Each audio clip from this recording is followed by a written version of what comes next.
Hard work. Hard work. Hard work. Hard work. Work. There you go. Forward. Hard work. Hard work. Hard work. Hard work. Hard work. Work. There you go. Forward. Hard work. Hard work. Hard work. Hard work. Hard work. Work. There you go. Forward. Hard work. Hard work. Hard work. Fall in. Hey, good morning, good morning, good morning, good morning. What it do? It's me, your boy Trey, and y'all know what it is. Welcome to this week's Monday as we get to rock and roll. The first Formation Morning Sports Talk presented to you by E2G Sports Network. It's a beautiful morning. What's good with everybody? How y'all doing? What's going on with all the love and to everyone out there? What's good, Donovan? I see you first in the chat. What's going on, brother? Everyone wants to see Bishop. I just don't want to see Bishop. I want to see all those other fans.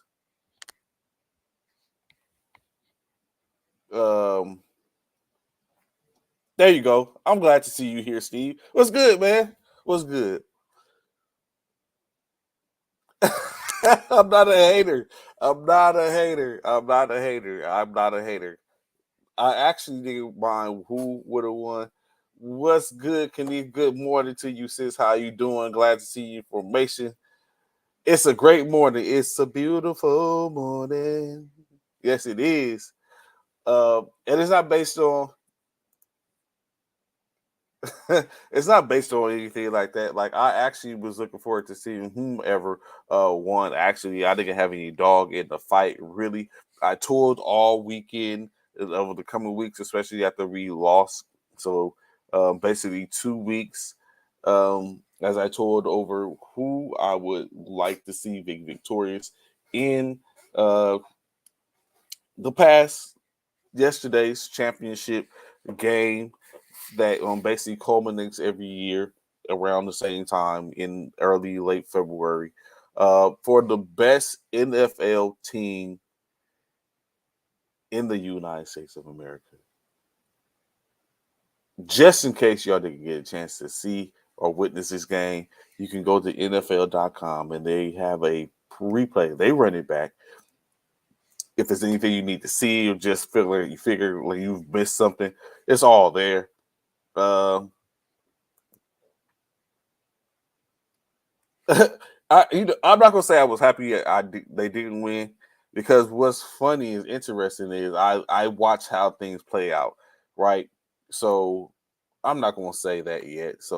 But it is. What's good, Coach Cal? What's going on? Glad to have information this morning. Birds flying high, sun's creeping out. What a pleasant morning! Might grab me a cup of Joe. If I join coffee, Coach Cal, I would be right there with you. As it would have, it definitely would have been one of those situations to where I would have been like, yeah, you know what?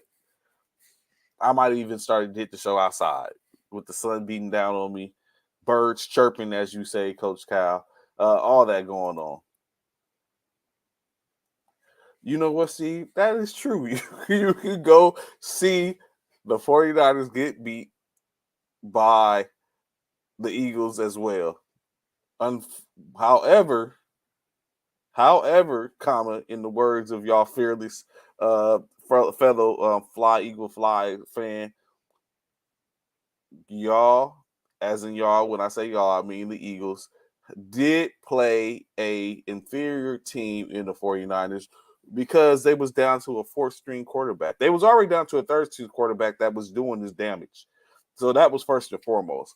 But y'all played, as it was stated, a Brock Purdy without an elbow ligament.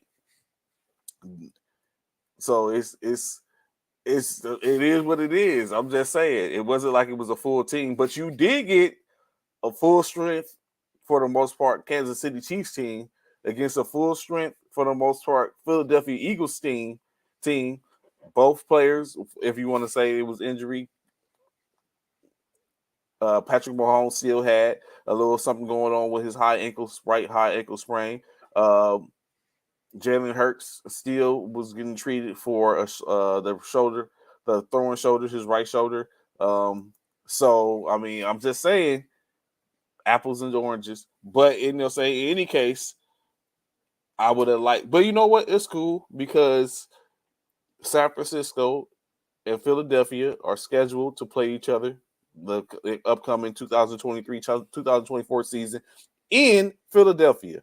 So it's don't worry. Y'all only lost by 3, but there's no coming back from that. It's over. Only lost by 3, but y'all was up by 10 at halftime.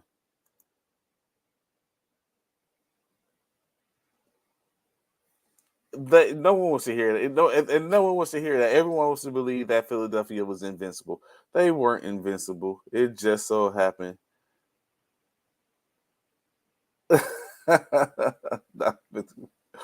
Everyone wearing where Bishop is. I'm very sure he's going to show up. I would hope that he's going to show up. Maybe, maybe not. I don't know, because remember when Oklahoma was getting beat on and throttled, we didn't see Bishop for like a week. So I don't know. It's hard, man. I know it's hard. It's one of those. It's pretty hard when you lose those games, because I remember when USC lost to. What's good, Commissioner Myers? Glad to see information with us this morning. I remember when USC lost the national championship to Texas, and how I didn't want to go to work that morning, especially when I know everyone was just waiting for me to come in. I tried to sneak into the building, snuck in through the back door, but I guess they had an APB on me. Someone let them know I was there, and then they all popped up out of nowhere. So definitely, but Dak showed America that Philly defense was trash back in December. Not to mention, I ain't gonna say that they was trash, but not to mention Detroit exposed them as well, Coach Cal. And all you got to do is go back and look at tape, especially if you are a team that has what potentially another team or an inferior team had, and then apply the ideal and try to make it work for you. It tends to be effective, and it tended to be effective.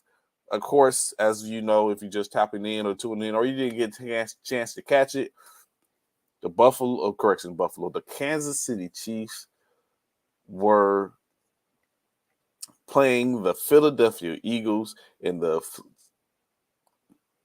Super Bowl 57. That's the 57th Super Bowl in this injection that was allowed. Jalen, is that saying anything to really?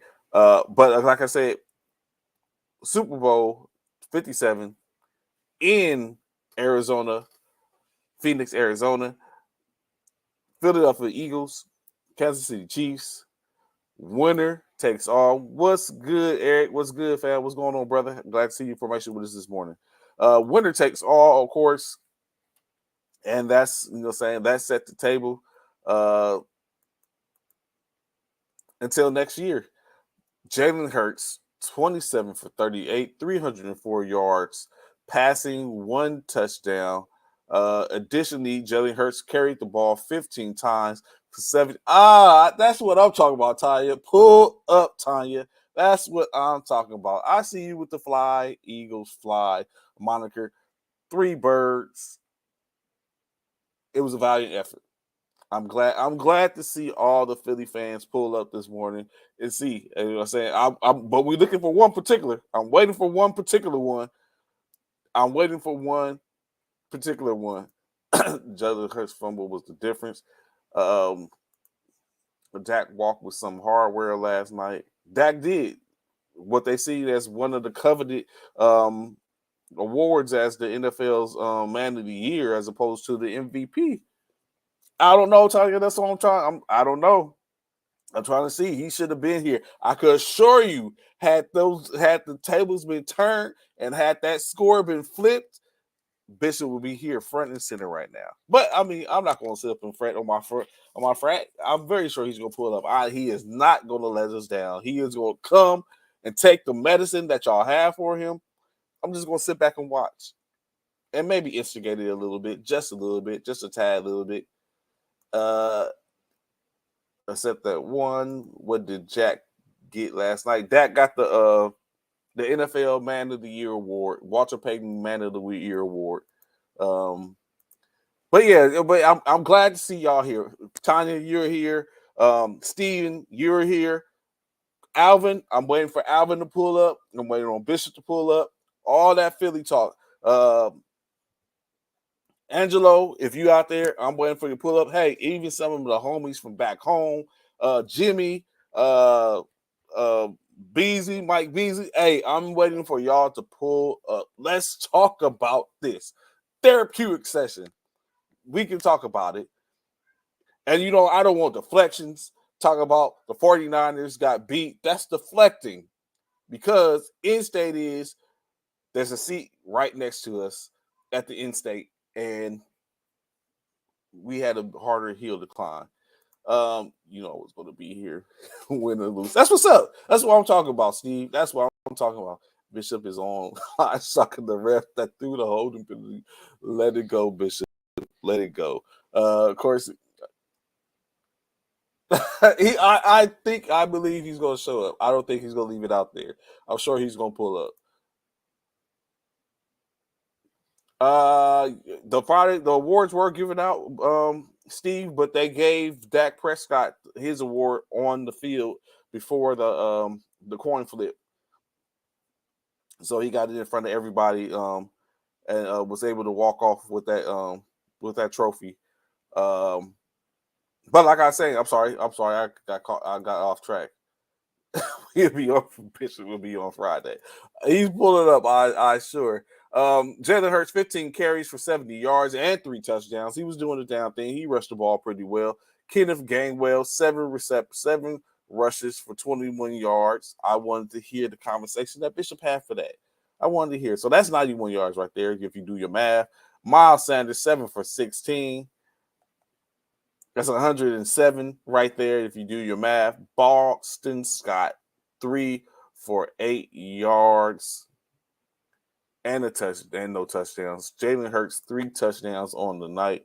Bishop was volunteering to pick the trash on the side of the freeway this morning. Hey, we got to get our volunteer hours in. You know what? I got to get mine in this early in year. Saying we do what we do to support the communities. So he could be possible, Donovan. You might be right. He could be out there. He had it. Devontae Smith leading the charge for the receiving, as he had 7 receptions for 100 yards. A.J. Brown, 6 receptions for 96 yards and a touchdown. Dallas Goedert was cooking intermediately, taking the first couple of passes to begin to start off the game. 6 receptions for 60 yards off of 7 targets. Kenneth Gainwell was 4 for 20 off of 4 targets. He was 4 for 4. Jack Pascal, 2 for 2 with 11 yards receiving. Boston Scott, 1 reception, 1 target, 9 yards. Quez Watkins was 1 for 2 with 8 yards receiving. And Miles Sanders did not pull in his 1 time score. So it was pretty efficient. Only no one dropped more than 2 passes actually. So very proficient. Jalen Hurts only missed on 11 passes total. Not bad. I'm not going to say it was bad. Of course, like someone said, I think it was Donovan said earlier, he did have that 1 fumble that kind of like cost the game, unfortunately, early. They kind of like put them in my opinion, kept them in striking distance for the most part. The Chiefs, Patrick Mahomes, 21 for 27 for 182 yards, 3 touchdowns passing. Isaiah Pacheco, 15 carries for 76 yards and a touchdown. Patrick Mahomes, 6 carries for 44 yards. Jerick McKinnon, 4 carries for 34 yards. McKinnon was kind of like the horse that had them on go leading up into that. I guess they had something for him, kind of locked it down, as well as that vaulted quote unquote rushing attack in which Bishop talked about. Which I mean, I guess 100 yards rushing between 5 players isn't bad. That's like a 20-yard average. Sky Moore 1 carry for 4 yards. On the opposite from the passing end, of course, Travis Kelce 6 receptions out of 6 targets, 81 yards receiving and a touchdown. Juju Smith-Schuster 7 receptions for 9 targets, 53 yards. Justin Watson 2 receptions on 2 targets, 18 yards receiving. Jerick McKinnon 3 receptions on 15 with 15 yards receiving, 3 targets. Noah Gray 1 of 6. Let's start getting the best treatment.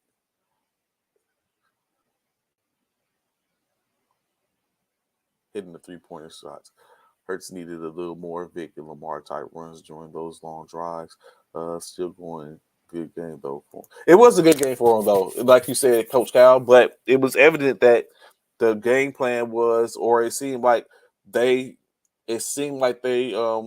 looked to lock down the rushing game, i.e., their 3-headed monster in Gainwell, Scott, and Sanders. They looked to lock that down, presumably. They took care of that. They'll let Hurts get off and just deal with it the other way, in which we see they was very staunch on that rushing attack when it came down to it, not allowing a single running back from the Philadelphia Eagles to do anything more than 20 yards on the night off of 7 carries. So, but Jalen Hurts carried the ball four times. I mean, double that, and also rushed double that. Getting off, of course, we know some of his runs came in. 2 was quarterback sneaks, and then of course he did have one. I think that was 7 yards, 5 yards out.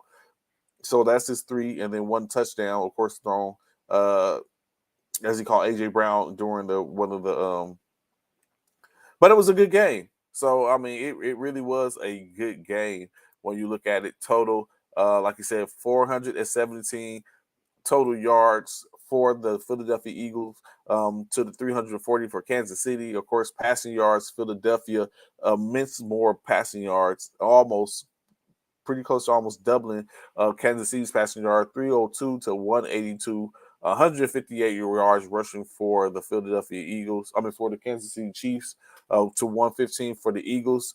Of course, like I said, that was their Achilles heel. They were thwarted in that situation. Maybe that's what was the damage situation for them. 6 yards average per team, of course. 1 fumble, 1 turnover, basically, which was a strip sack, I guess you could say, and the 1 return for a touchdown would probably make the difference. Honestly, when you look at it, definitely for the most part, in hindsight, you can say made the difference. That could have been a situation where it would have been 31-35, even if it was 34-35, if you counted the field goal that would have been kicked and made by the Kansas City Chiefs kicker. Philly could have won by 1 point, but it didn't happen. The loss in Philly's defense and Hurts fumble only because Casey didn't turn it over. They held on. They did. But that fumble, they could have recovered from that fumble, Coach Cal, but it was definitely on Bradbury, as he, with that holding call, that was the damning situation, because it definitely would have been third. It would have put them at a 4th and 3 going forth, and it would have been on Philadelphia to kick the ball early, to go for the field goal early, and giving Philadelphia an opportunity to go down and score, because it would have been at least a minute, over a minute, I think over a minute, 20 seconds left on the clock. Had they been able to put themselves in that position, maybe, or even a high amount of high seconds, like 58 seconds on the clock. But that call gave them an additional 3 downs to play with. 4 technically, if you look at it from that standpoint. They played Hall of Fame QB and got to see what happens when you play a team full strength. That part, coach, and that's what I'm saying. I mean, we can make all the conversation for it. You know what I'm saying? Like Steve was saying earlier, it's like, Trey, here we go with the excuses. It's not excuses, really. They played the team that was full strength. That was, you know what I'm saying, an equal balanced team. They played the second best team in the NFC, and they played the number one team in the AFC. The only difference was the second best team in the NFC wasn't at full strength. They ran into what they ran into. It was a match, haymakers, throws, and all that type of stuff, put them in position, and it basically it came out. We see how it came out. Hurts was amazing, and the comments after the game were a class act. Philly would had. Yeah, see, that's what I'm saying, Coach Cal. They definitely, it wasn't for that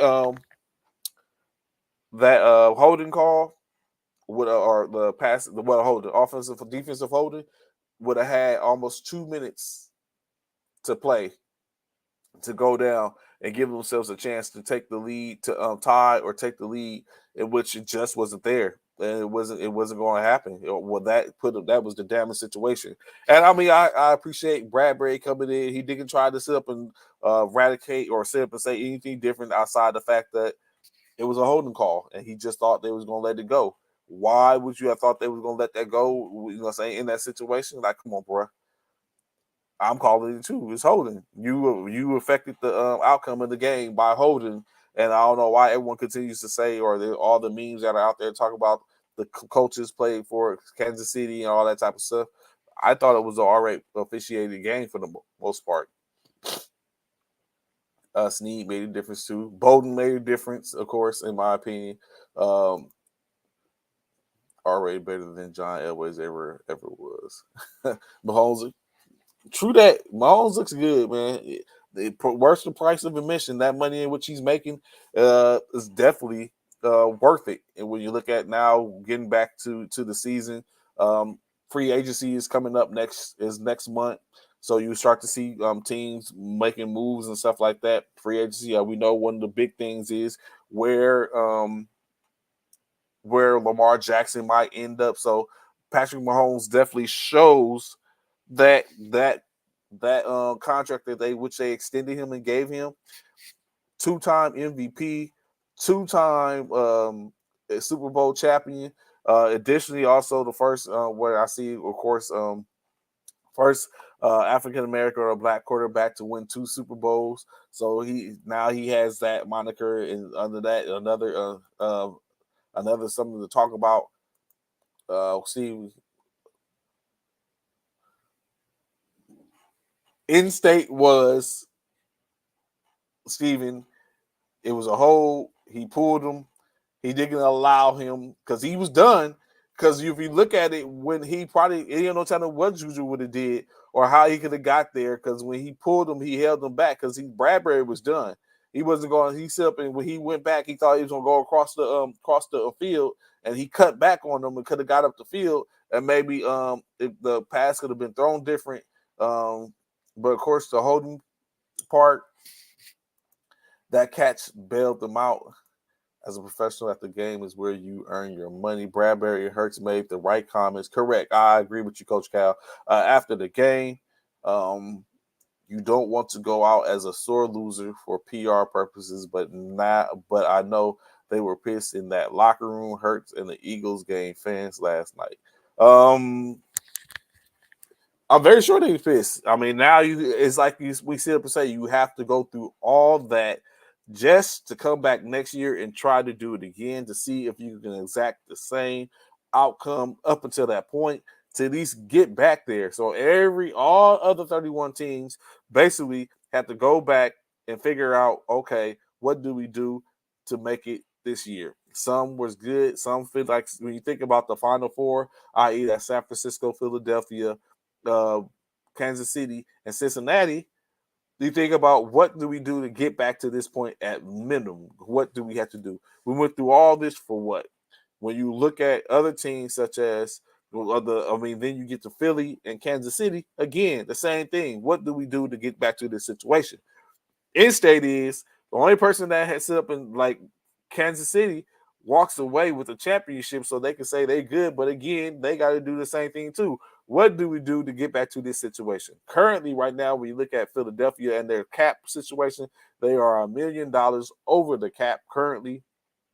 We know the cap goes up a little bit, but they have a good amount of players in which they need to resign. Are they going to resign Kelsey, or is he going to retire? You got Sanders, Scott, Gainwell. The 3 running backs need to be resigned. So it's a lot going on for them now to sit up and see contract.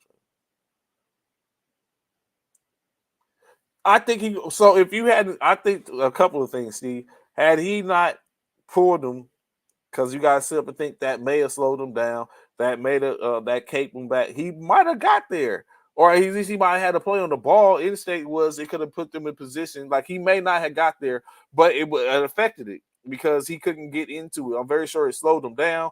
He, for one, to pull him back, and then for secondly, for him to have to restart, there's no telling what that outcome would have been. Maybe he would have missed it, and they would have put them in position to where they would have been. It would have put them in a position where they had to go. But of course, additionally, at that point, they was looking to score because honestly, when you look at it, the next play, they give the ball to Jerick McKinnon, and what does he do? They thought, I'm very sure Philadelphia wanted him to score, but what does he do? He runs to the 2-yard line, takes it, gives himself up, and now he's out, and now they have to spend a timeout, which is high football IQ. Of course, Juju in his situation, they would have set up and scored, and that would have given them another opportunity. That would have given them some minutes, but of course, they would have to go down and score to keep pace. Potentially, Kansas City could have went for 2 to push the envelope, and then make it to where they had to they would have had to play ball. But it really that's the damaging situation behind the Bradbury situation is that his tugging of the jersey that got caught afforded Kansas City the perfect storm to run out the clock, to that one play to run the clock, not take the touchdown, take a knee, force them to use their last timeout, and basically burn 1 minute and 20 seconds off the clock to put it in position for the kicker and then to sit up and kick it to where they had nothing else.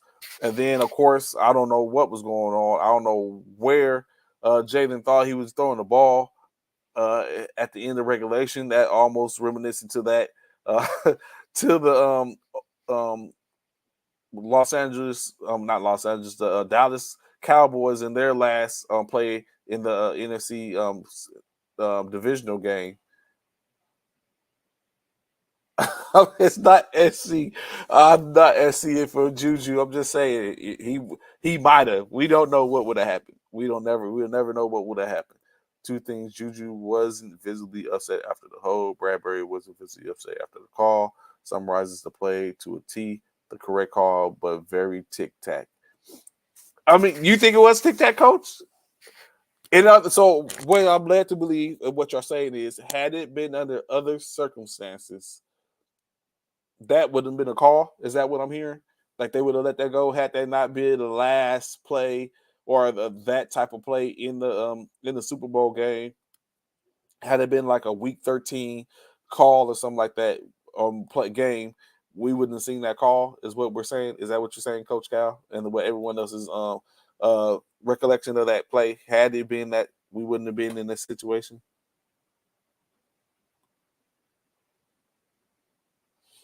Just wondering to know that. Of course, other things, when you look at that, Chad Henne decides to go out in grand fashion, 15 years in the league, and he decides to call it quits, retiring after the Super Bowl win. He didn't get a chance to play. Thought we was going to see him for a second if they had got the ball back at halftime. Thought Chad Henne was going to get to make an appearance as Patrick Mahomes was sitting back on his on his ankle, resting. So we didn't get a chance to see that. So Chad Henne now is done in his career. Now Kansas City gets to go out and find them a good backup to Patrick Mahomes. Someone else to sit and wait. Someone now to learn behind Mahomes, I guess. or maybe bring in another veteran that was capable of running the offense if Patrick Mahomes so ever happens to go down again. Um,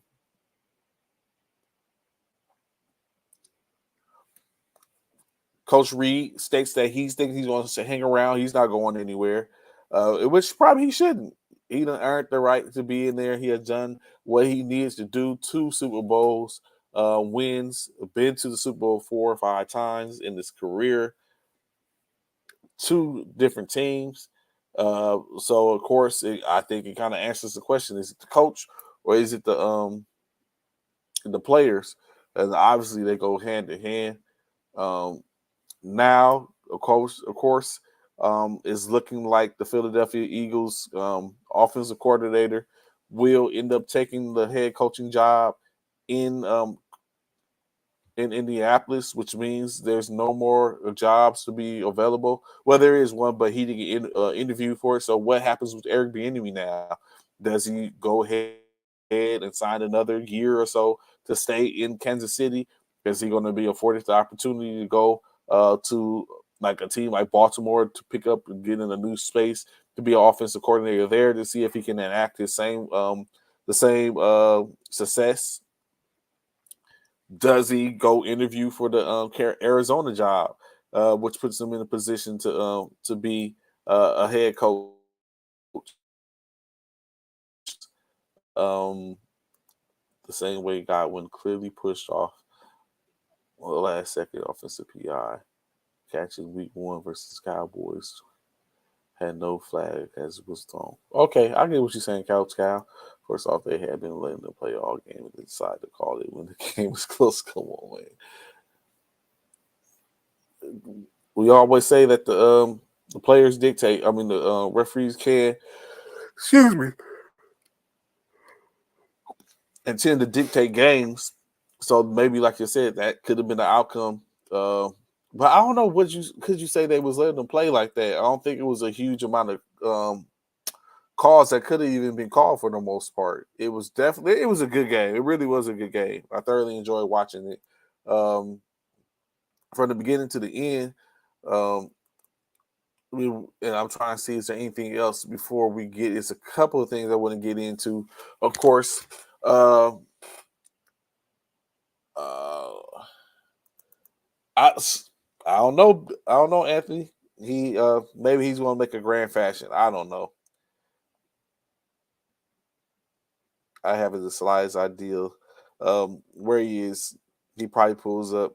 Will I see a boop, and I know that he's in the back office, backstage, or I won't, and we just basically wait to hear from another one. He could be out picking up shards of TVs or something like that. I'll surely hope he didn't damage his boys' TV, or I don't know what the outcome was, what the bet was for them, because I know they did where he watched where it was his boy had a Super Bowl party. He's a Chiefs fan, so I don't know. He might be Bishop might be out walking around the city of San Antonio in the Kansas City Chiefs jersey, uh, paying the bet. I don't know. Uh, what we should see, like I said, we should see or hear from soon, presumably or soon. Let me see. I'm writing, making sure I got all that I could that's noteworthy in this before we kind of like push on to something else or a couple other things. I just don't know, Steve, man. I don't know where he at. He should be pulling up soon, man. I don't think he's gonna let it go out like that. I would be interested in seeing.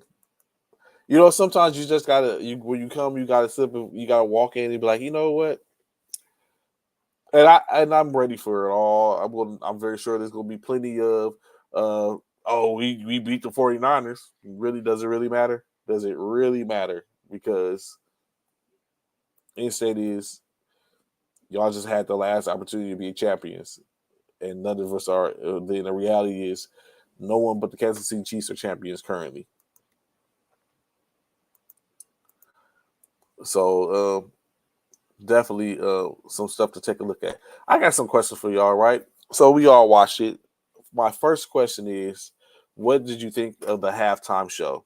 It's a two-part question. What did you think of the halftime show? And after the halftime show took place, what can we say is the best, the top three, top four, five halftime shows in Super Bowl history? So yes, double question.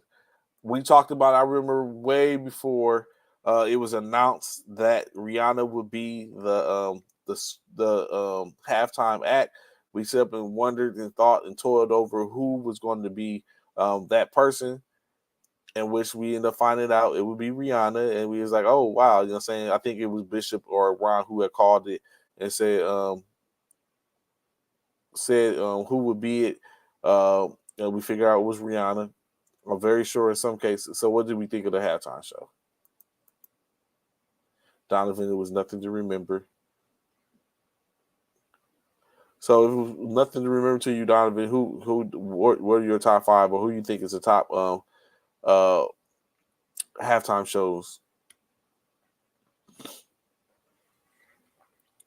Maybe it was just a lead up for the most part that everyone just expected, or maybe it was a situation that was just uh the likes of, yes, Riri's pregnant again. Her publicist uh mentioned and revealed it and confirmed that she is pregnant, carrying another child. So of course that could have been had a little thing to do with it. Additionally, Michael Jackson, Whitney Houston, Dr. Dre, Aftermath, Janet Jackson, Bruno Mars. And I was about to say, and that could have been something as well. Maybe it was just a simple fact of the Dr. Dre Aftermath was still freshly minted because it was just only a year ago, which it was done, and which it just wasn't. It was going to be a hard act to follow for Rihanna, especially when you look at she had no features. There was no one brought out. It's just going to be a hard situation for her. She gets credit for performing while obviously pregnant, but the performance was, man. Songs were really good.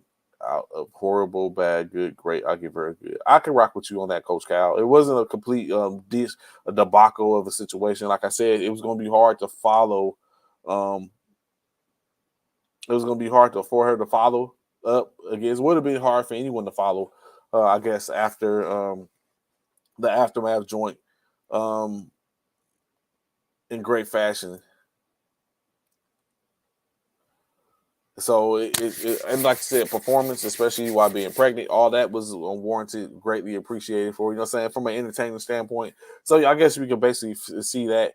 Coach Cal, Steve, what's your top five in Super Bowl performances, if you may, if you can remember?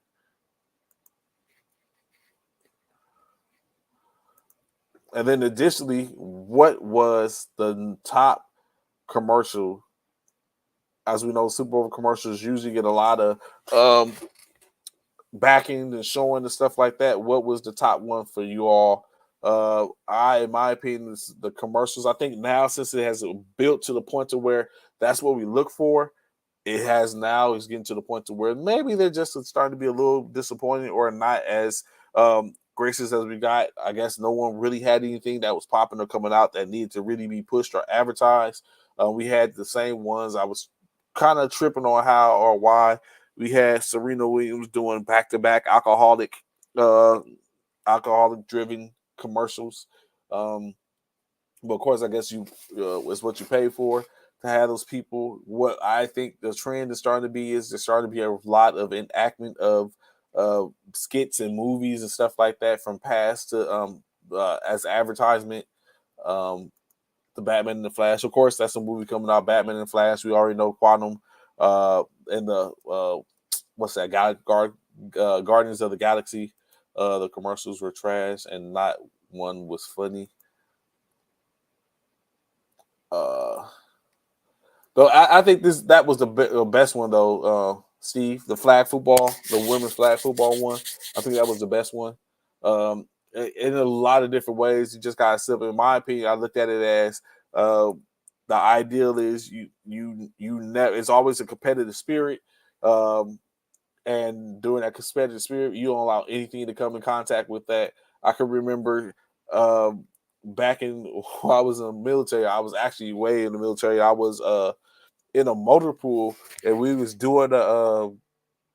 I was in a motor pool. We was doing an inspection, an inventory inspection, and my actually it was DJ Henry Dozier. DJ, he threw a shackle to me, and I caught the shackle and I like caught it with my fingertips.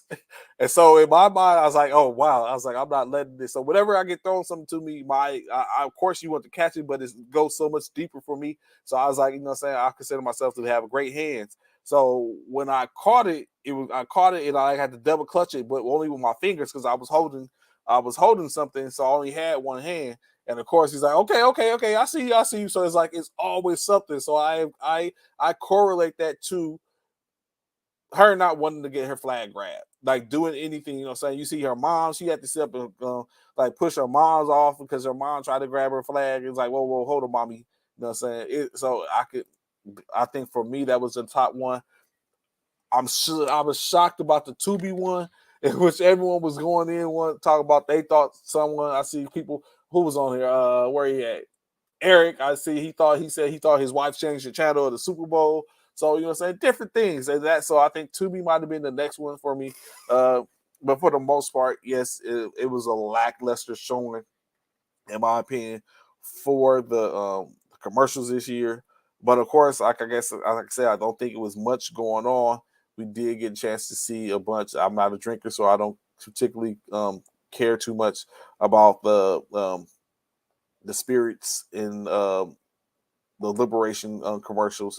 But in any case, like he said, it was definitely uh, the show, the halftime show, the commercials was just different for what we've seen in the past. I think it just came out to be one of those situations to where there's been a lead up, and we've been looking and thinking and expecting uh, a certain type of showing because of what we've seen in the past. Last year, what we seen last year was definitely a lot going on, and it's just coming to fruition this year. Although, like I said, everyone's saying it wasn't bad, it just wasn't what we expected for the most part. But in any case, shout out to the Philadelphia Eagles doing some great work this year.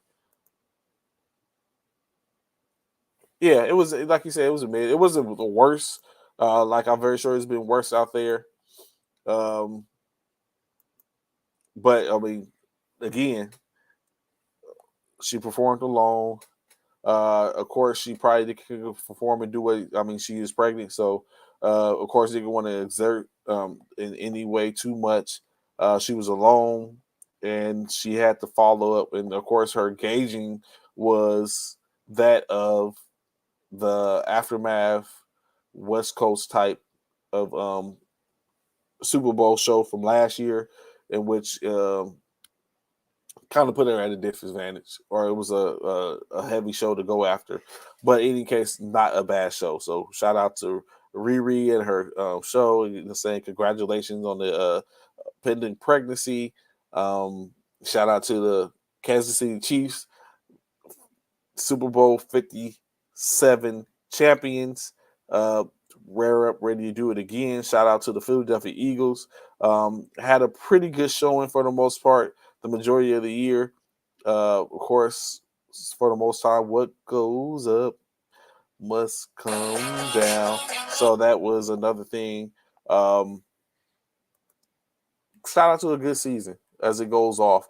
As we know, of course, that's not completely it for football. We know, like I said, next month it gets right back to it with a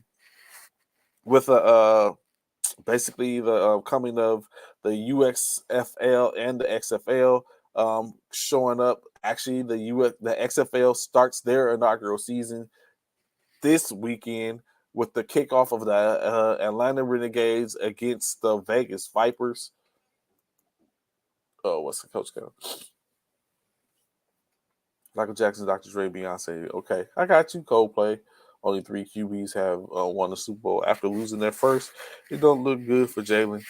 And you know what? That's funny you say that, Drunk, because they was talking about that. It's like they talked about Dan Marino and in his young career getting to the Super Bowl and never going to see the Super Bowl again. Sad, my future wife pregnant. It's unfortunate, Anthony, and they hype it all, and it was revealed in front of it for everyone to see. Man, it's okay. I'm here for you, brother. If you ever need a shoulder to cry on. Also, February 18th, the Orlando Guardians will be facing off against the Houston Roughnecks in Houston. So, of course, that's another one. So, it's a lot to go on. Football is still intact. You got the XFL that's going down February 18th, starting their season. The USFL starts their season April 16th this year. So, a nice segue, a bridge, I guess you could say. Of course, in March, March Madness coming on as we get to transition from football into basketball. NCAA action as it gets ready to get started with the what's coming with the March Madness and the division of the conference championships getting ready to go in the full swing. I don't know if he was out coached on his best behavior. I just knew he would slip up sooner or later. But I don't know if Andy Reid is going to be is necessarily out coached him. They did make a huge comeback in the second half, overcoming the 10-point deficit. But when you think about it, that's the moniker. Like against the San Francisco 49ers, they overcame a 10-point deficit to get back in the game and continue to lean on until Patrick was ever to put them in position. A couple of miscues hurt them, and then they was able to become victorious, winning their first Super Bowl. So they were saying the second thing for them getting their second Super Bowl, down by 10, was able to put it in perspective. Pacheco came out with a nice couple of runs. They started feeding him. They started using Patrick Mahomes again, kind of like using a balanced attack and start finding holes. Juju. Hitting Juju, not just going to Travis Kelce, although he was similarly an unstoppable force to a degree. So it looked like they more so just seen what Philadelphia had for the first half and took that shot on the chin and then kind of like walked it back in and came out strong in the second quarter and the second half and made it work. We always see Philadelphia get out to an early start. A lot of people was messaging me and talking to me and asking me about, saying, "You sure?" I'm like, "Yeah, I'm good in my choice." Kansas City goes down. They do the same thing. Quick score. Now you tie 7-7. Missed the field goal, and then Philadelphia starts to assert themselves.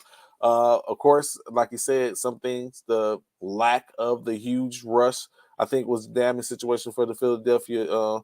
And then that defensive score put a damper, but then for the most part, for me, I would look at it as they've only scored on us. We have 21 points in which we scored 3 touchdowns.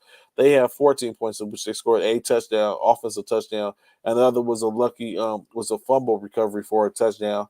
We're in good standings, and then the halftime comes and it just Philadelphia comes back out, giving Patrick Mahomes an opportunity to rest that ankle.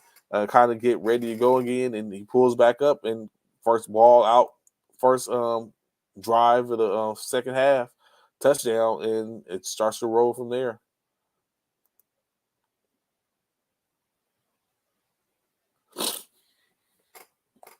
They kept him off him.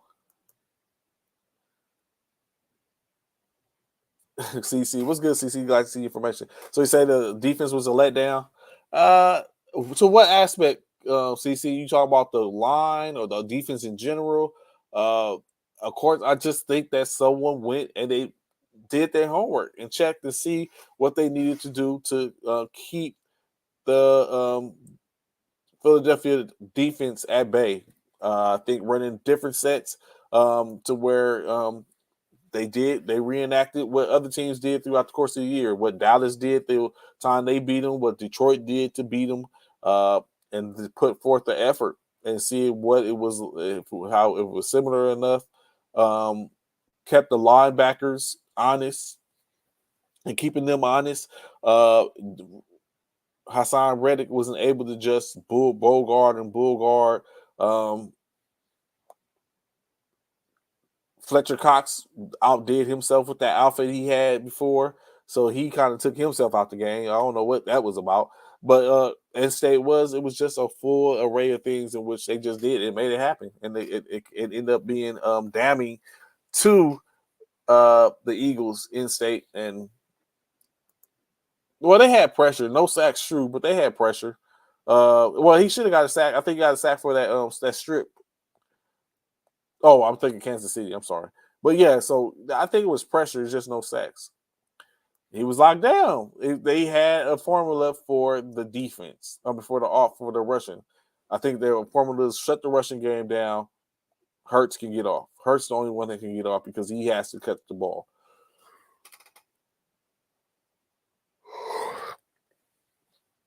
It was almost like a boxing one. Like, okay, we'll let Hurts go off. We can't let everyone go off, but Hurts can go off because he has to touch the ball. So they made the defense. I think they made the defense one-dimensional as well as they made their offense one-dimensional. And it was just a matter of time. So if they could enact that on the opposite side of the ball as well, in reference to when it came against the Kansas City Chiefs, it was just going to be that situation. I think that's exactly what happened.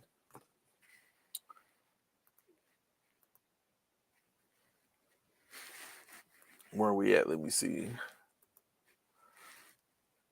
Actually, let me pull up this calendar right quick.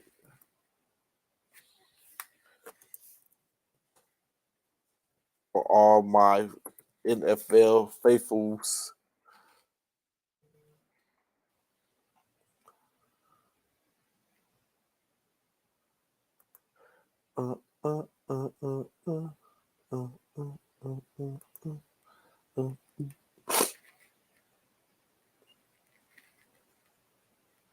That's 2022. So here we are in 23, 24.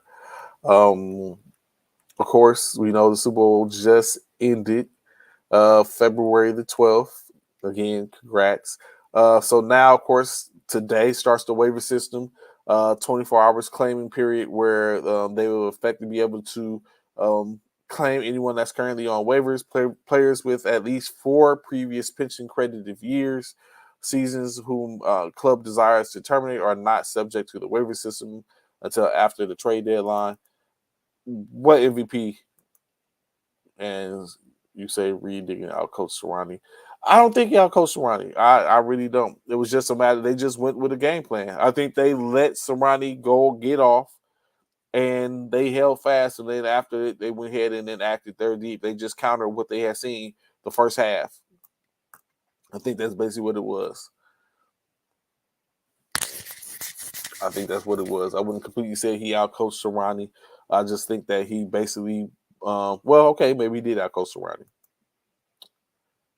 Hurts was MVP. MVP for what, the season? The regular season? I don't know. I mean, Hurts might have had close to 1,000 yards rushing, but when you look at it from a stat standpoint, Mahomes had almost 5,000 yards passing. The Hurts is 3,000. That's 2,000 yards. That's a full in a college football season potentially. Like it wasn't close. Of course, deadline for clubs to submit individual lists for physician certified, so that's not really too much. The franchise tags could come out next week, to where now we can start seeing these players franchise tag, who we receive franchise tag, and which it doesn't necessarily mean the player has to play on the franchise tag. It's just to solidify them in the organization, so that way they can see what they can do. Key players that we look at, possibly Jalen Hurts. I mean, not Jalen Hurts. Jalen Hurts is going to get his money. Lawrence Jackson is probably going to be franchise tag. The combine is going to be at the end of this month, February 28th to the 6th. Combine week, NFL Combine week. To take a look at some of the top players. College Pro Days kick off next month, beginning of the month in March.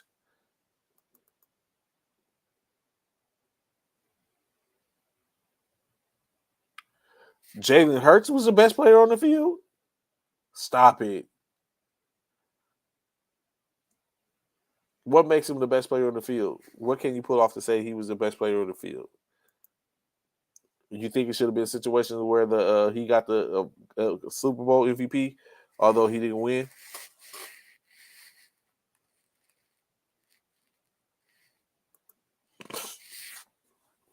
What made Jalen Hurts the best player on the field last night?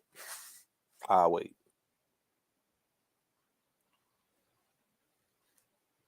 I will wait to hear this.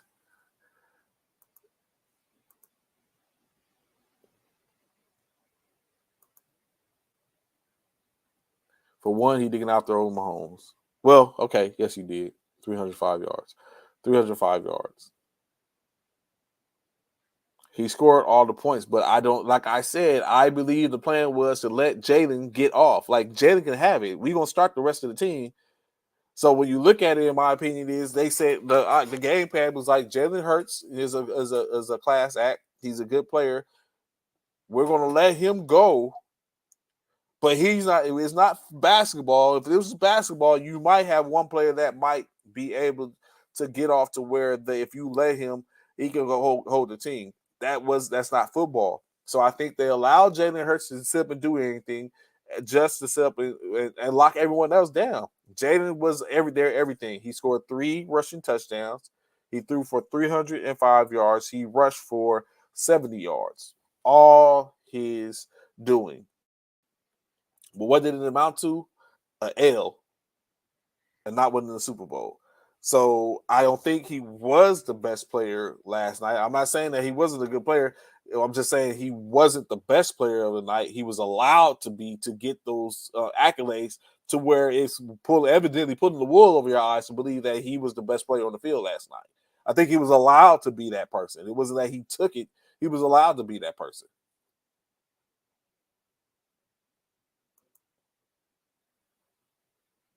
So Ryan gets the blame, although we know that the defensive coordinator and staff dropped the ball. Ultimately, Ryan needed to pull some coattails, roll it out of the pocket, escaping pressure.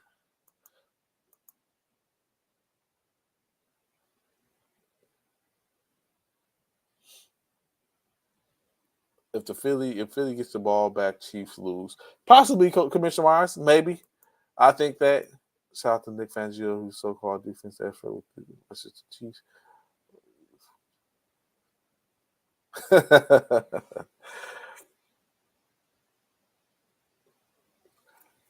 So I mean, that's what I just think. I think I'm not trying to take anything from Jalen. I'm just thinking that he was allowed to be the best player on the field because it was too much to sit up and try to be like, you know what, we're gonna do this. Nah, just sit up and give y'all groups the opportunity, and this is what we do.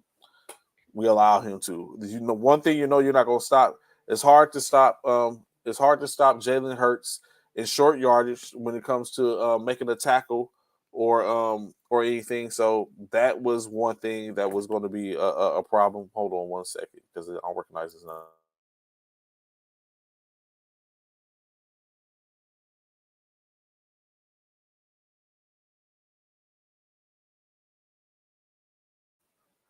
Yeah, so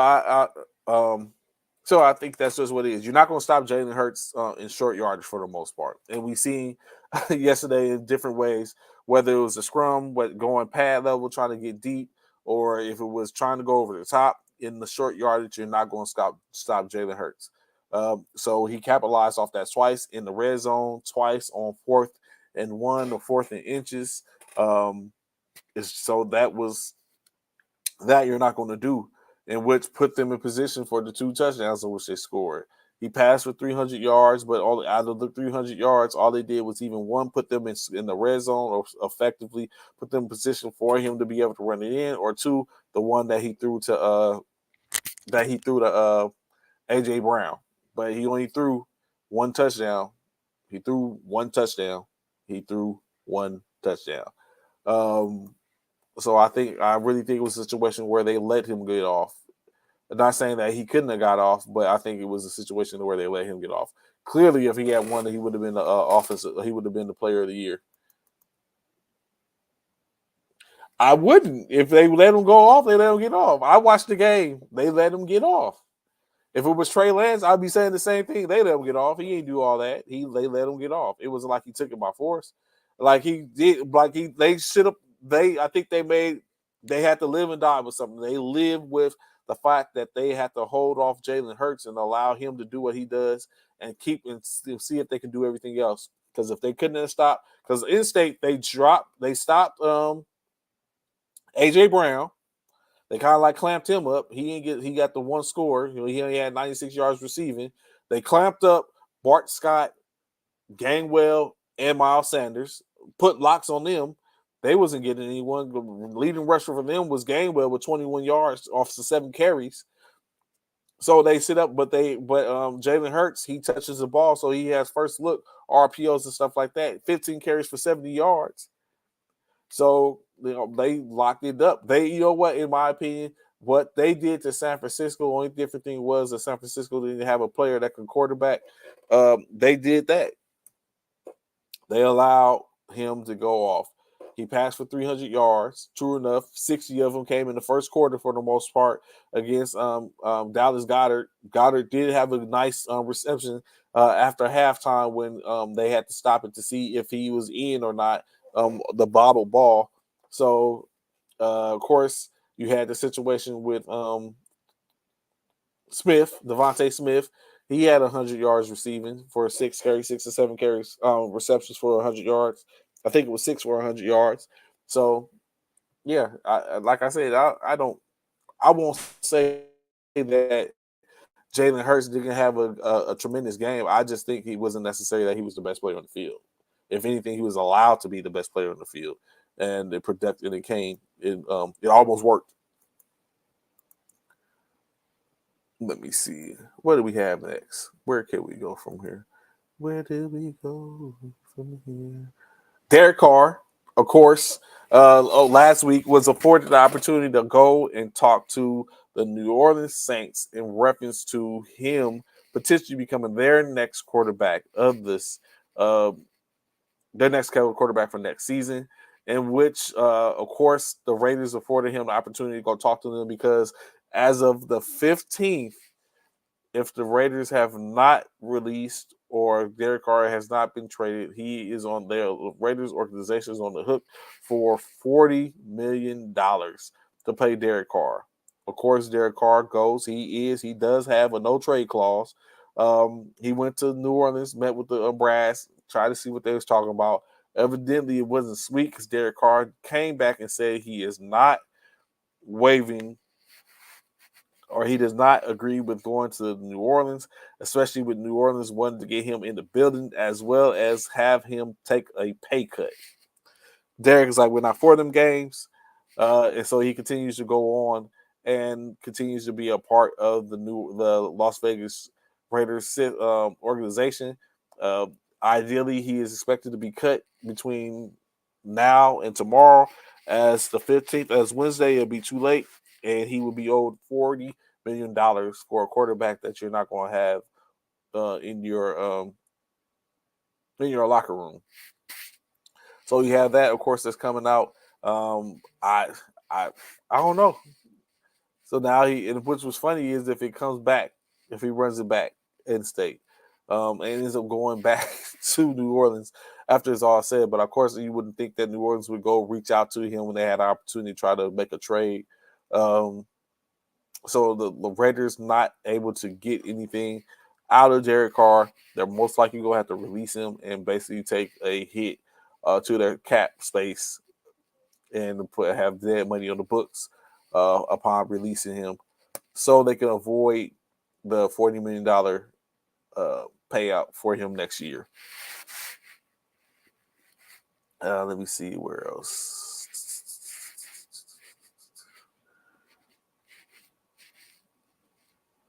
Of course, the conversation continues to come up in reference to the field and how the quality of field in Arizona wasn't the best. A lot of slipping going on,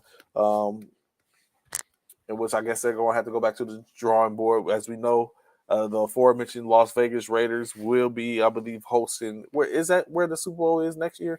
We see Super Bowl 53. Who y'all think will be in Super Bowl 53 next year? Who's your favorites? What y'all looking at? What are we talking about? Do we see? Will we have another? Will any of the Final Four be back there? Las Vegas, Super Bowl 53 in Las Vegas, as I thought. So Las Vegas, the spot to be at, Super Bowl 53. Will the Raiders be there? Will they be playing their own home stadium? Cincy might be there.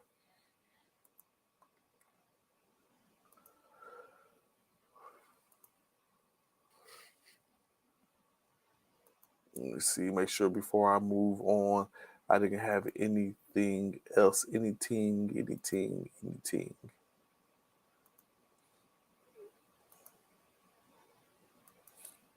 Okay. So like I said, next up XFL, USFL, NBA, NFL offseason, NCAA as we get ready for March Madness going down. Let's get to the NBA. Only 2 games in the NBA last night. Of course, the Detroit Pistons were hosted by the Toronto Raptors, as well as the Boston Celtics hosting the Memphis Grizzlies in last night's game. Of course, the Pistons fall to the Raptors by the score of 119 to 118. The Pistons in their losing efforts were led by Bojan Bogdanovich's 33 points, 5 rebounds, and 3 assists. 18 points, 2 rebounds, 7 assists from Jaden Ivey. 21 points, 3 rebounds, 2 assists from Alec Burke. 18.7 rebounds, 1 assist from Hamid Diallo. 16 points, 3 rebounds, 1 assist from Isaiah Stewart. Jalen Duren contributed with 6 points, 4 rebounds, 1 assist, 2 points, 2 rebounds, 4 assists from Corey Joseph. Interesting enough, has been grumbling saying that he may be a player that may be on the move to get a buyout so that way he can go and sign with whomever you want. Killian Hayes contributed with 2 points, 4 rebounds, 5 assists. For the Raptors, of course, led by Fred VanVleet, 35 points, 3 rebounds, 8 assists, 28 points, 4 rebounds, 6 assists from Pascal Siakam. Precious Achiuwa, 11 points, 11 rebounds, 1 assist, 7 points, 5 rebounds from Chris Boucher, 5 points contribution from Malachi Flynn, as well as 3 from Dalano and Bonton. Thaddeus Young, 4 points, 5 rebounds, and 2 assists. Pato, as he is back in the Toronto uniform, 6 points, 5 rebounds, 1 assist. Scotty Barnes, 20 points, 4 rebounds, 2 assists.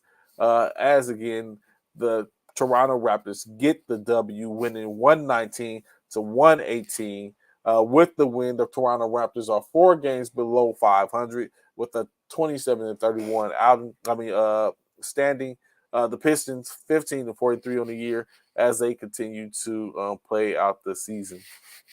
The other game last night stated, of course, the Boston Celtics facing off against the Memphis Grizzlies, in which the Grizzlies take a 10-point L to the Boston Celtics at the score of 119 to 109 in their losing efforts. Of course, led by John Morant's 25 points, 6 rebounds, 7 assists. Desmond Bain contributed 18.6 rebounds and 7 assists. 14 points, 2 rebounds from Brandon Clark. 15.7 rebounds, 3 assists from Jarrett Jackson Jr. Dylan Brooks contributed with 11 points, 2 rebounds, and 3 assists. 9.7 rebounds, 1 assist from Santi Adama. 4 points apiece, Luke Kennard and Tyus Jones, as they are. Luke Kennard is new to the organization, being traded from the Clippers. John Karchar, 3 points in 5 minutes of play. Dylan Brooks, 11 points, 2 rebounds, 3 assists. As he said, Xavier Tillman, 6 points, 2 rebounds, 1 assist. For the Celtics, led by 23 points from Derek White, 3 rebounds, 10 assists, 20 points from Sam Hauser, a double-double for Robert Williams, the third, 10 rebounds, 10 points, 16 rebounds, 3 assists, 10 points from 9 rebounds and 4 assists from Grant Hill. Peyton Pritchard contributed with 12 points, 1 rebounds, 3 assists, 10 points, 5 rebounds from Mike Muscola, as he has been traded to Boston Celtics. 2 points from Luke Cornett, 16 points apiece from Al Horford and Jason Tatum. They do, CC. I can agree with you there. They really need another scorer, another person on that squad. Desmond Bain is serviceable. Jared Jackson is serviceable, but they need another Ja Morant type caliber player to help them get over the hump. I don't think they're going to be effective enough to do that in the West, especially the West has gotten stronger.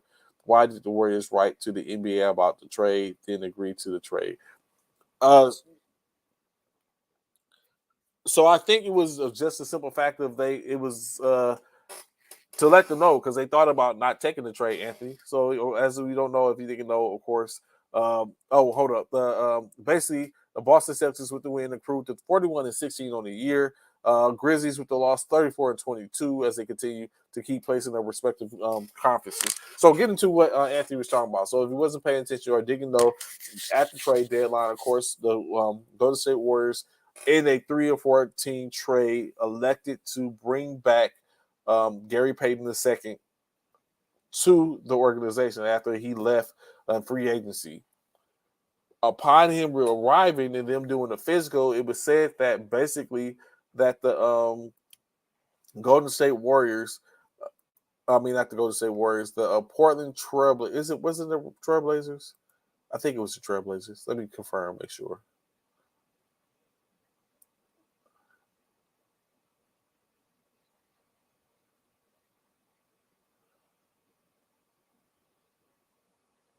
Yes, Portland. The Portland Trailblazers didn't fully disclose the information in reference to the severity of Gary Payton II's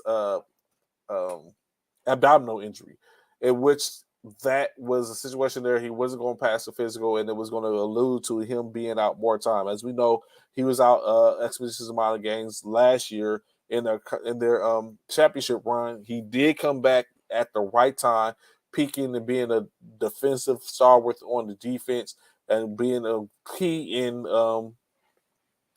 and them getting a victory in championship.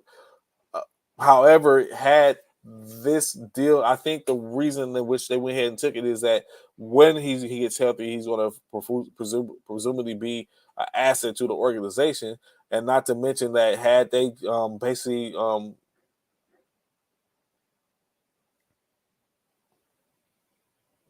had they elected not to keep him, then that would have basically affected 4 teams as opposed to just their teams. As in the trade, Gary Payton was to go to the Golden State Warriors, James Wiseman to the Detroit Pistons, Sadiq Bey to the Atlanta Hawks, and Kevin Knox to the Portland Trailblazers, which now is clear as of today due to the fact that the Golden State Warriors did go ahead and accept the trade. So it would have had more ramifications than just the effective of the 2 teams. There were 2 other teams involved, of course. The Portland Trailblazers state that they didn't do any wrongdoing and that everything was on the up and up, and they were forthcoming in reference to the situation. Of course, what has happened is the NBA now is involved. They are doing an investigation in which, of course, I'm very sure that via the investigation, if some wrongdoing is seen or it can be said that this is what's going to happen, then they're going to basically probably the Trailblazers are probably going to face some type of backlash for it to accommodate the Golden State Warriors, which might be a situation in which they're looking at for the most part. So it might work out for them in the long run. So it remains to be seen. It remains to be seen.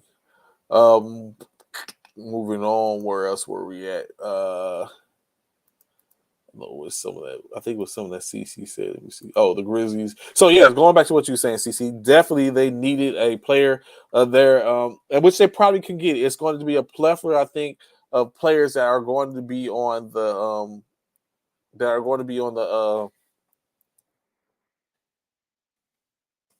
the buyout list, I guess you could say, so to speak. That's going to be available for to be bought out, which we will talk about that just momentarily. To where they might be able to pick up somebody in via that that aspect via per the outcome of from NBA.com. They had a list.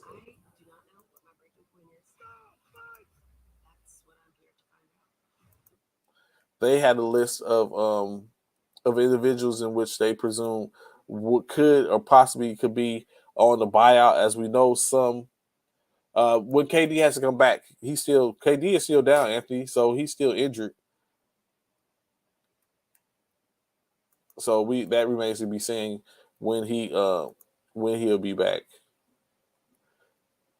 So currently, players that are expected to be bought out potentially, whether they have already been released or aren't, Will Barton from the Washington Wizards, Patrick Beverly for Orlando Magic, Dwayne Dedmon, San Antonio Spurs, Brian Forbes, the Minnesota Vikings, Danny Green from the Houston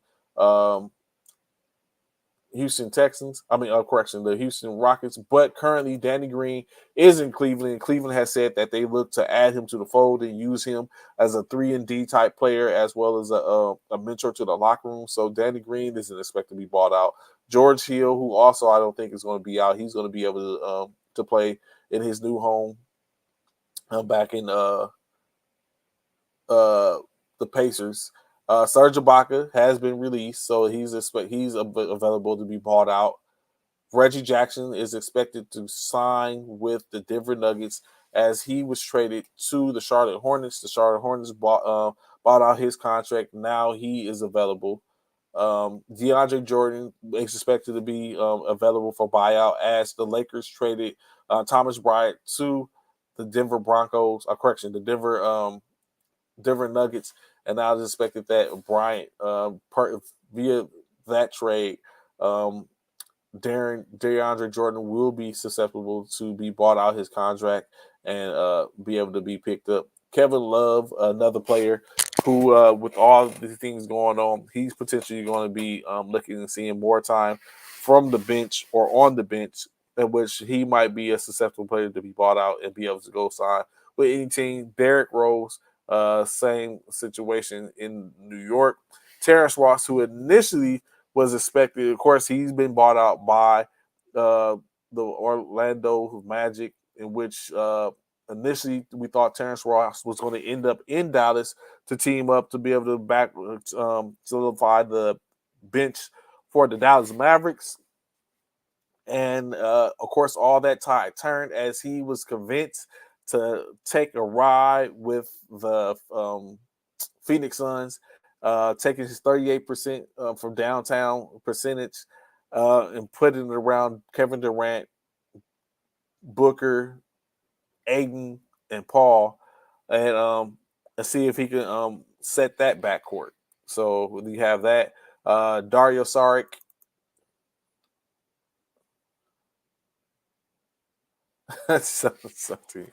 Dario Saric, of course, traded as well, made room for traded to the OKC for Darius Bazley, in which Saric completed a potential buyout. John Wall back in Houston after leaving Houston to go to the Clippers. The Clippers didn't have any use for him. I guess it didn't work out. It wasn't a good pairing. So the Clippers traded to send him back to Houston where he's at. I don't know if John Wall is going to end up being staying there or if he's going to be traded as well.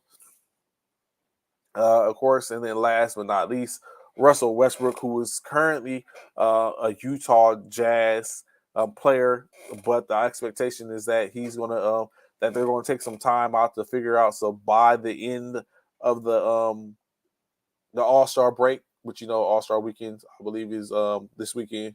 Yes, this weekend, All-Star weekend. So after the All-Star break, the expectation is that they're going to get back in and figure out what they're going to do with Russell Westbrook. Is he going to be brought into the fold?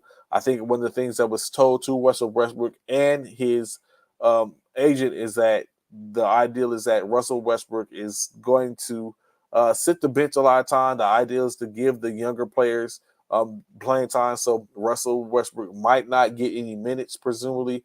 He might just be in to be a mentor to the young guys, in which at 34 years of age, I don't think Russ is at that point and he feel like he has more to say. Of course, this could be a situation to where it could be the last, if he gets on a team to play, it might be his last opportunity to show what he can do and his caliber. Is probably it for the huge contracts at this point. 47, the remainder of his 47 million, in which he can go back and he can potentially get bought out, in which they said a buyout teams that are looking at Russell Westbrook, the Los Angeles Clippers, the Los Angeles Clippers, the Miami Heat, as well as the Chicago Bulls.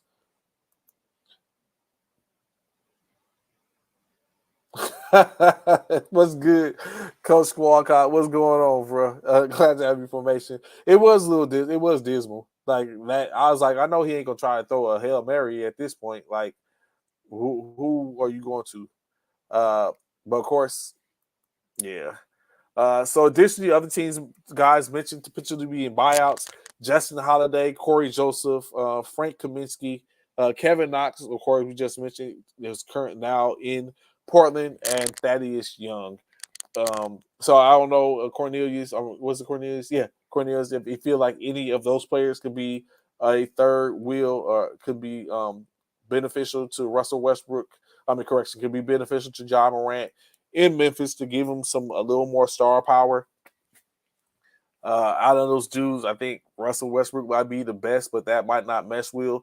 Now you'll be taking unless we can see Russ from what brung Russ to Los Angeles. If we see that Russ in Minnesota, not Minnesota, in Memphis, taking Ja off the ball, now you have Russ that can kind of orchestrate for him and get him, Bane, Jackson, and Brooks the ball. That could be a bad situation for players. To now, Ja has full range to play away from the ball.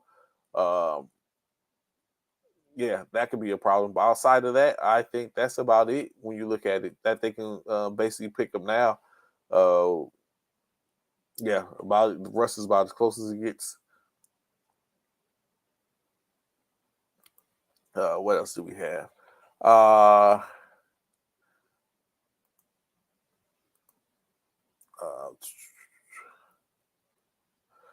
All-Star game. Of course, as y'all know, last week myself and Bishop picked what our rendition of the All-Star game is. Now, Coach Cal, I wonder if Golden State gets some compensation for the failure to reveal the page. I'm very sure they are. Once the NBA does this investigation, I think they're going to get some compensation. I don't doubt it.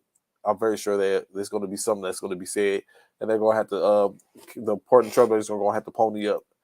You think the Hail Mary was only 25 yards because he kept running and his body was hurting?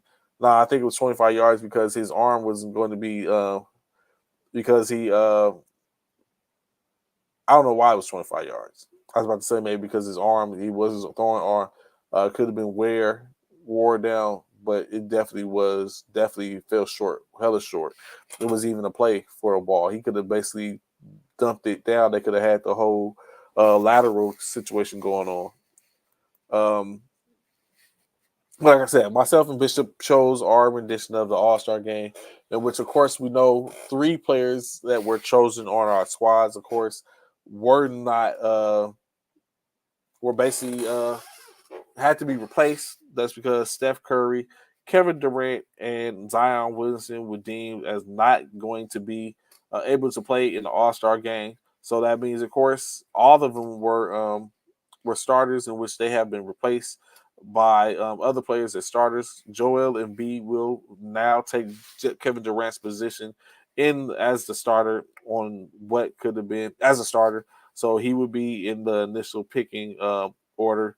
And then, of course, John Morant moves into a starting position for Steph Curry, and Lauri Markkanen moves into the starting position for Zion Williamson.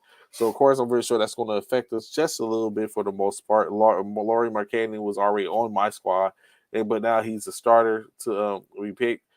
Additionally, with the 3 not being out, that gives injury replacements, in which Pascal Siakam is now a player.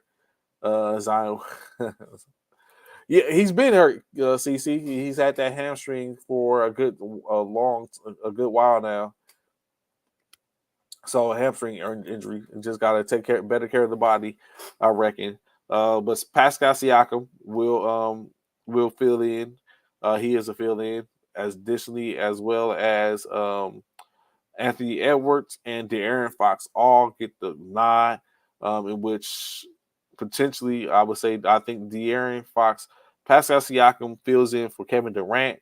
So of course that would be the player for Bishop now on the Bishop squad, as I get Anthony Edwards and De'Aaron Fox on my squad due to both those players that came off my squad. So out with Seth and Zion, giving me Anthony Edwards and De'Aaron Fox, and for Bishop out with Kevin Durant, giving him Pascal Siakam. So we'll see how that ends up faring to coming out.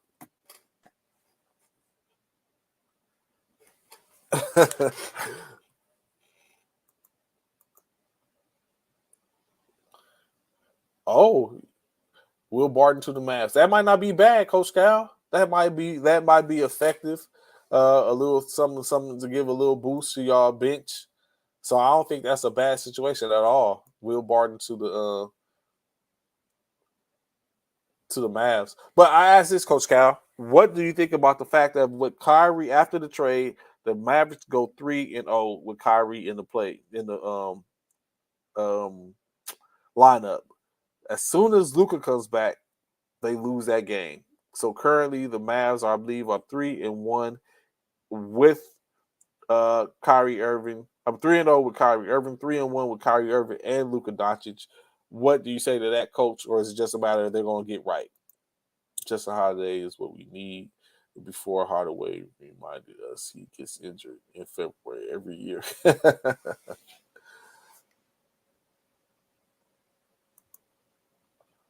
I don't know why Anthony Edwards was a starter already. Anthony Edwards is even in the is even a part of the pool. He got in only because of the injuries, and he's not a starter. Kyrie and Luka look a lot better than I expected in the first game together. Kid finally discovered JaVale McGee was on his roster. Christian Wood is supposed to be off though. His defense and AD is pouting vibe on the bench. So you're feeling the team now more than you were so before. I don't know why JaVale McGee wasn't in your lineup. I guess especially when Christian Wood went out. See Bullock siding as well. Let me see. Going back, of course. There's a full slate tonight. 11 games slated for tonight, as the Cleveland Cavaliers will be hosting the San Antonio Spurs in Cleveland. The Indiana Pacers to host the Utah Jazz. The Charlotte Hornets hosting the Atlanta Hawks. The 76ers to host the Houston Rockets. The Miami Heat to do battle with the Denver Nuggets in Miami. The Brooklyn Nets face off in New York against the Knicks, as it's a New York battle. BK, stand up, South Bronx. Chicago Bulls will face off against the the Orlando Magic. The OKC Thunder will be hosting the New Orleans Pelicans. The Dallas Mavericks face off against the Timberwolves, so they get a chance to roll out that offense against the Timberwolves. The Golden State Warriors will face off against the Washington Wizards in in Golden State, in Oakland. And then, of course, the Los Angeles Lakers will travel to Portland to take on the Portland Trailblazers for the late game tonight. They had a hiccup on the last possession, but that'll fix itself. Lucas even admitted he took a bad shot. Really excited about Josh Green's progression. So, yes, I see that Coach Cal is hella excited. March 5th, Phoenix versus Dallas. Dallas, and need those tickets.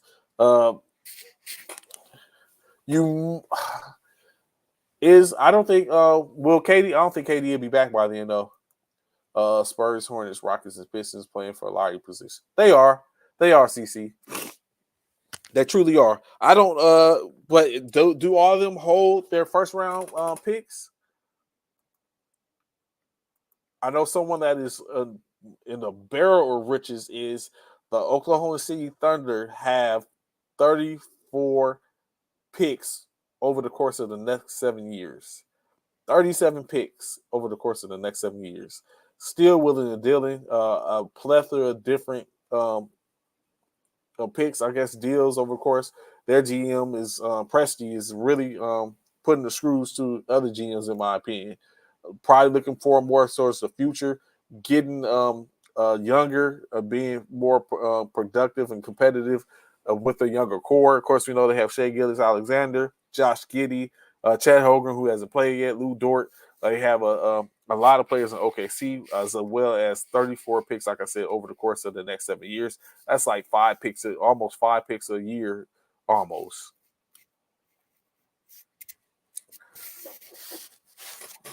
Stockpiling, just stockpiling.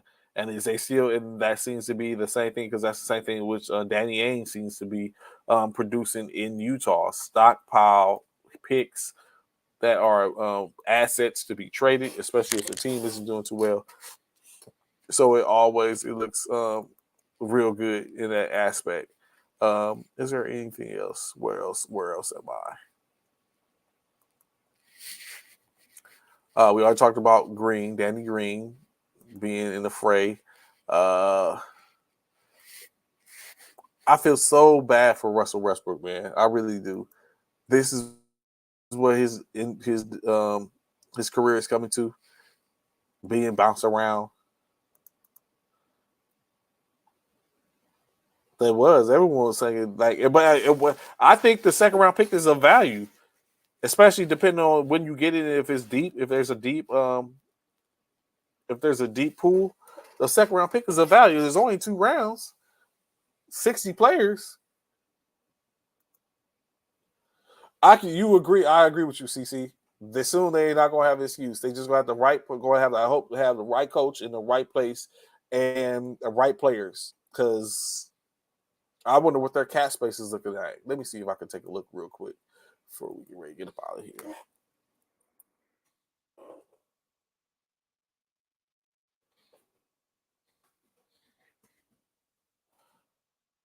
B and C list stars were commanded for that. Yeah, that was. You know what? You are exactly right, Coach Cal.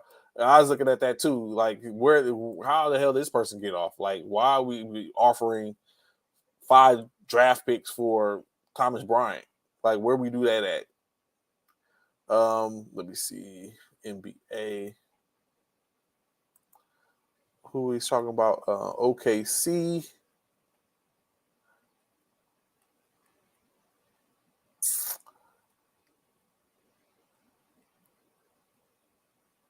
Oklahoma. Excuse me. Salary cap.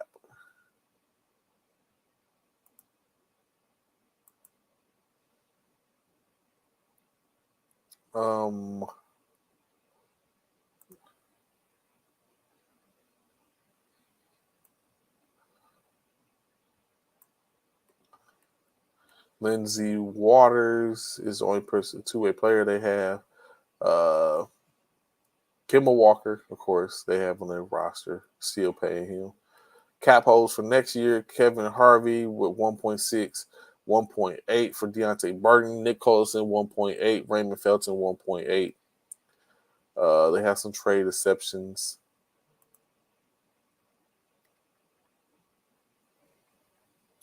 Oh, they're not looking too good. They're $30 million over the salary cap. Yeah, they're not looking too good. $30 million over the salary cap. But are they due to lose some players? A lot of teams were playing off the emotions of the Destiny team that are in the middle of a tight playoff race in both conferences. It's true that there is a ton of priority in the NBA. probably the first time in history and that's what I was talking about. I've been speaking that same thing, Coach Cal, and what you look at it is really, really, really a tight race all across. I'll talk about that real soon in a few minutes. How close it's from the 1 through 10.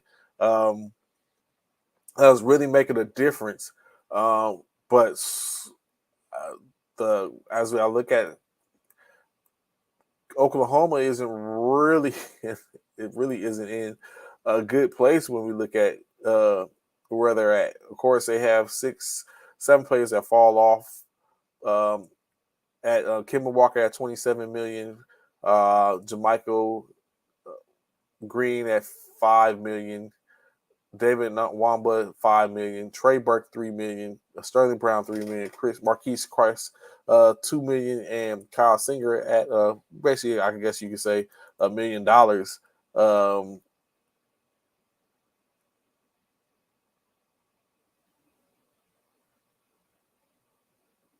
Of course, additionally, they have cap holds from Deontay Burton, Chris Collison, Raymond Felton, as I was just saying, Melvin Frazier, and Kevin Harvey, all at roughly about $2 million a piece.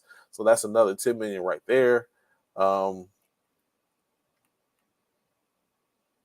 Currently $4 million. Oh, they're under the tax, so they're good for the current tax hold.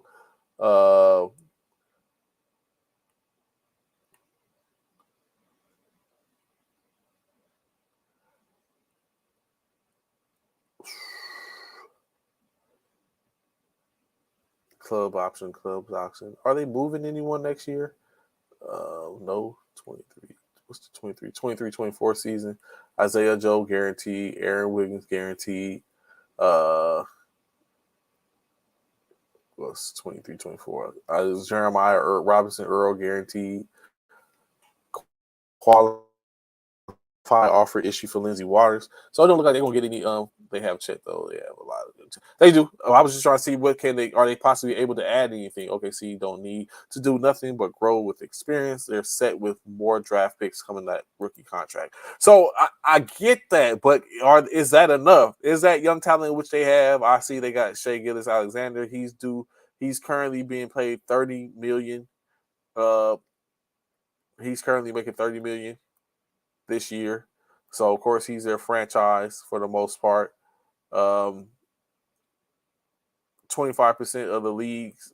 How long is he just got extended? So they own his bird rights. He's making 30. He's making 30 million with 179 million guaranteed. So, I mean, is the OKC's talent with all those picks and stuff like that, and the talent that they currently have in place, is it enough for them to basically make? Like, yes, they have Chet to be there next year. They're not going to be in on the Wembanyama sweepstakes, of course, unless they start taking a hell of a nosedive. So I guess it remains to be seen, of course. But they are 21 million over the cap space right now, over their salary cap. What else? What else we got?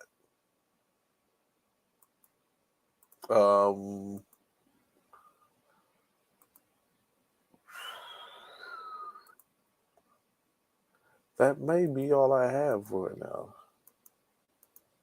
He is. Lou Dort is showing, but I think his ceiling was last year, in my opinion.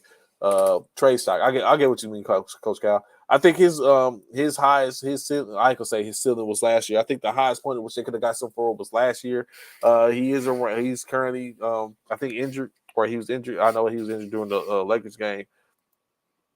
So yeah, I don't know. It remains to be seen. More to come, of course, for that.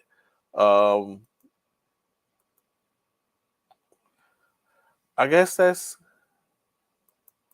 yes, it is. I think it is. I don't know who would it be replaced with. I don't know if there's any up and comer. I don't know if there's someone in the organization that can take it from him. But I think with him playing both roles as the president and the GM wasn't a good look. I think he should have one or the other, with the one being maybe he should be over operations as opposed to the GM. And like I said, I don't know who would be out there that they could bring in. That would be, I think it'd be a younger talent, uh, maybe an up and comer potentially. That would be better for us. Because I think what happens is Rob does too much sampling, and then after the sampling, he has to go forth and do what he can to I ain't gonna say blow up, but he has to go forth and do what he can to make something work. And I just think that's not working anymore. It's not effective enough.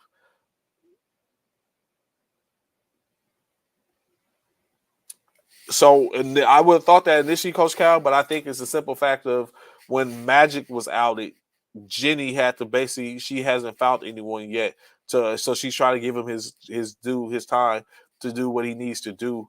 In which what I mean, you gotta think they did work with this bringing in who they brought in for the most part. What they could work with, sending Russ out, um, bringing back D'Angelo Russell, uh, as well as Malik Busy, which I think is really the come up, as Damon Reed, uh, Vanderbilt, and probably getting a little where we see that card goes out red track and getting a little smaller in our with our offense. I mean, get a little smaller in cap space, so it might be effective.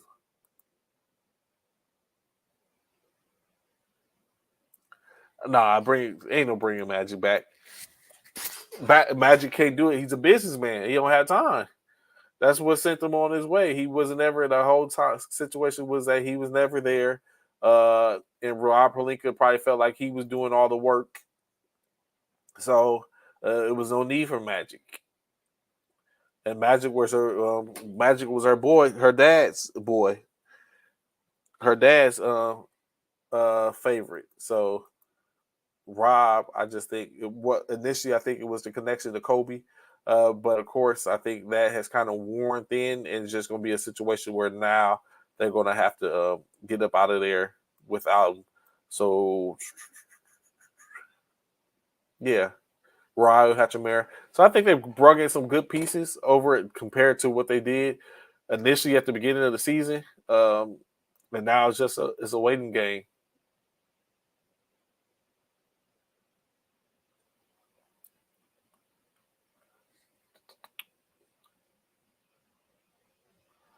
So D'Angelo Russell has 10 million remaining on his contract. Uh, Anthony Davis and LeBron are there. Russell 10 million on his contract uh, for next year. Malik Busy.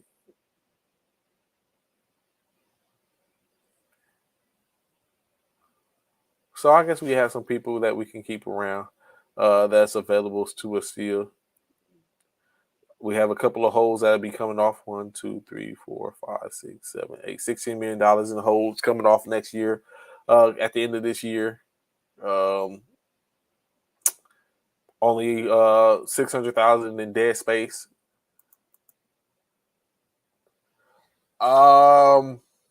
Yes, I think Patrick Bailey will get picked up. He's an antagonizer. He's going to get picked up. I think he gets picked up.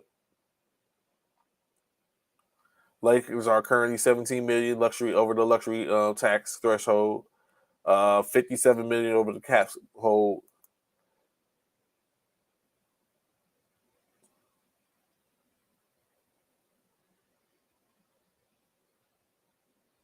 Technically, I think they had that.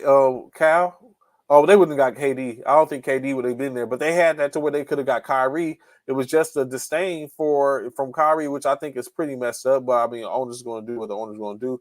But we had Kyrie locked and loaded, and Joe Tsai just said he wasn't doing it based on the fact of that's where Kyrie wanted to go, and he wasn't going to give him that satisfaction. Yeah, he's going to get picked up.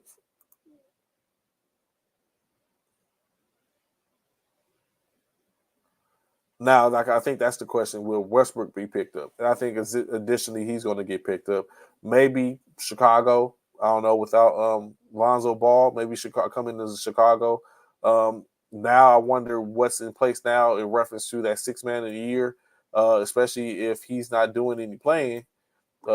He's not building on anything. So it's like a serious fall from grace in a sense. Um, Unfortunate, really unfortunate situation for them and for Russ. I feel bad for him, man. Um, I'm trying to see who is still going forth. Oh, there you go. Club option, club option, club option.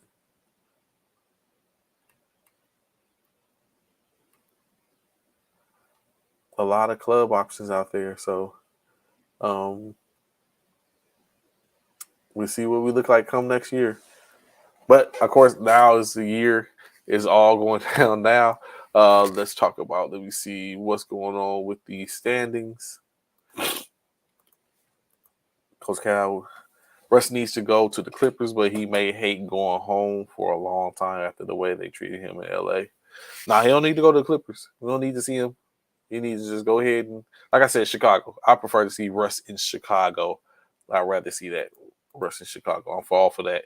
Of course, in the East, the Celtics, number 1 seed, currently 1.5 games over the Bucks.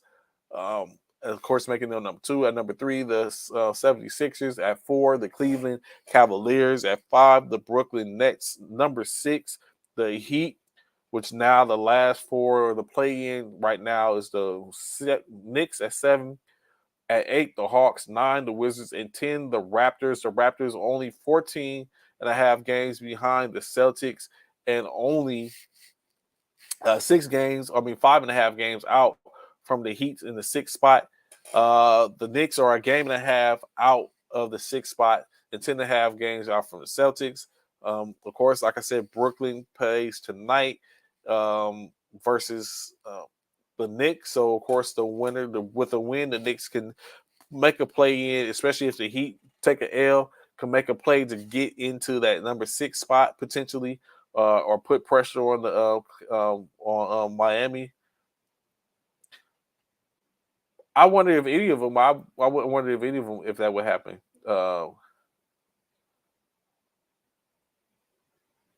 Yeah, Bones. That's the only one.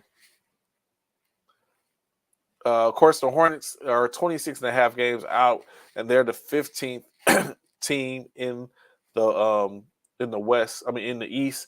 The Bulls currently just on the cusp, currently tied with the Raptors for the most part. We're at 14.5 games out, 26 and 30 on the night, 27-31 for the Raptors.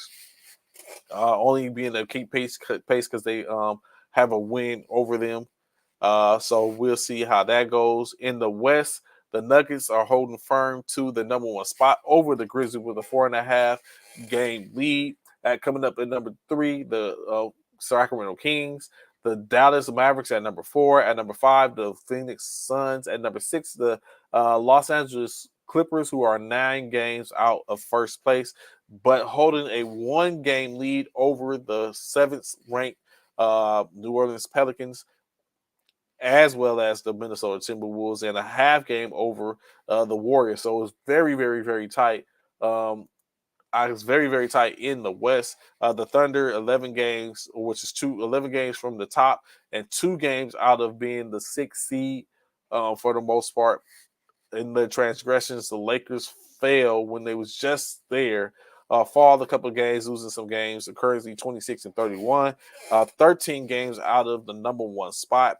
2 games out of the 10th spot to get into the play-in, but just 4 games out of the top spot as they look to gain some ground on the Trailblazers, who are currently sitting above them at 27-29. A win tonight will put them a half game behind the Trailblazers and for that 12th spot as they look to potentially climb. And then we took that over, and I looked better doing so. Cam Thomas was forcing shots against Philly. I saw Cam wasn't top dog anymore. Oh, it's based on what Anthony was saying. Well, we're going to get a chance to see. Well, I guess we see at this point until Cam and Malik Beasley get there. Once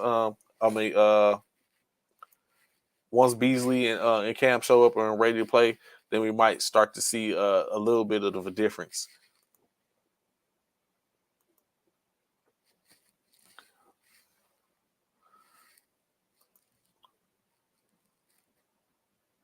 So we should see a different game tonight, of course. Oh, hold up, I went too far ahead.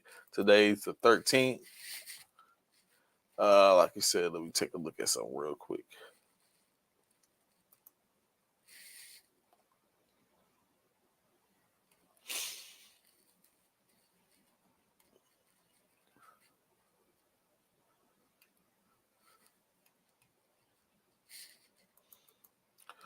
And at minimum, Coach Cal, and now Brooklyn is taking on that in my opinion, that San Antonio Spurs or Utah Jazz type moniker where there's no determined superstar.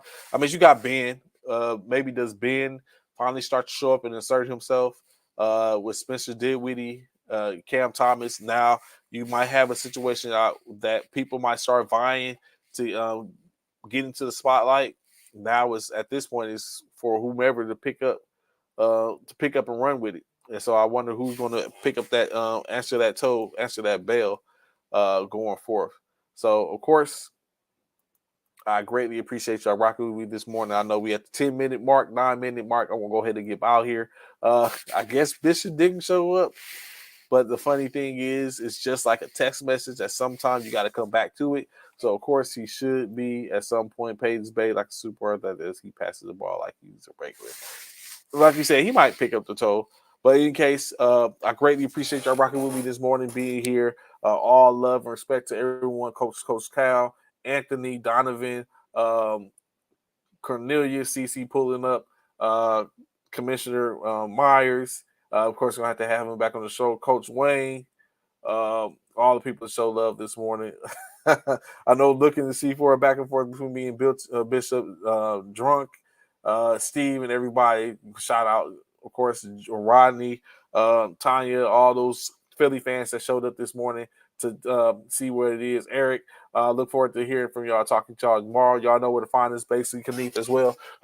Know where to find us every Monday morning, every Monday through Friday for the most part, 09 to 1100 hours. Just pull up, catch a whole vibe with you.